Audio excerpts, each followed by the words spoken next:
অবশেষে নিজের মনের কথা ঋতুপর্ণার কাছে ব্যক্ত করলো প্রত্যয়। হ্যাঁ বন্ধুরা, এমনটাই দেখতে পাবো আমরা কথা ধারাবাহিকের আগামী পর্বগুলোতে। কথা অগ্নির অভিমান ভাঙানোর চেষ্টা করে, কিন্তু অগ্নির অভিমান কোনো কিছুতেই ভাঙে না। অগ্নি উল্টো কথাকে বাড়ি ছেড়ে চলে যাওয়ার জন্য বলে, কথা বুঝতে পারে না অগ্নি কেন তার সাথে এমন করছে। অগ্নি তখন বলে, আমি নিজেকে আরো অপরাধী মনে করতাম যে আমি তোকে মৃত্যুর মুখে ছেড়ে দিয়েছিলাম।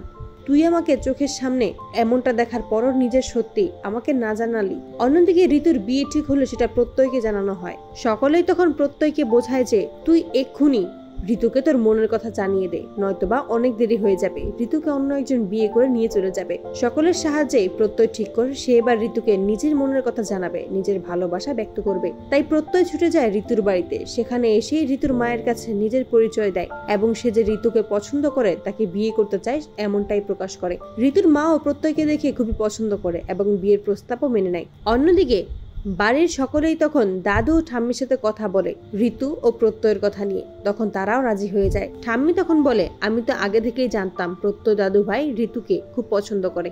ঋতুকে প্রত্যয়ের বউ বানানোর জন্য লেখাও রাজি হয়ে যায়। তো বন্ধুরা, তোমরা এটাই তো চাও যেন এভাবেই সকলের সাহায্যেই প্রত্যয় ঋতুকে নিজের মনের কথা বলতে পারে এবং বিয়ে করে বউ করে নিয়ে আসতে পারে। কমেন্টে জানাও। আর নিয়মিত আপডেট পেতে আমাদের চ্যানেলটি এক্ষুনি সাবস্ক্রাইব করে পাশে থাকো। ধন্যবাদ।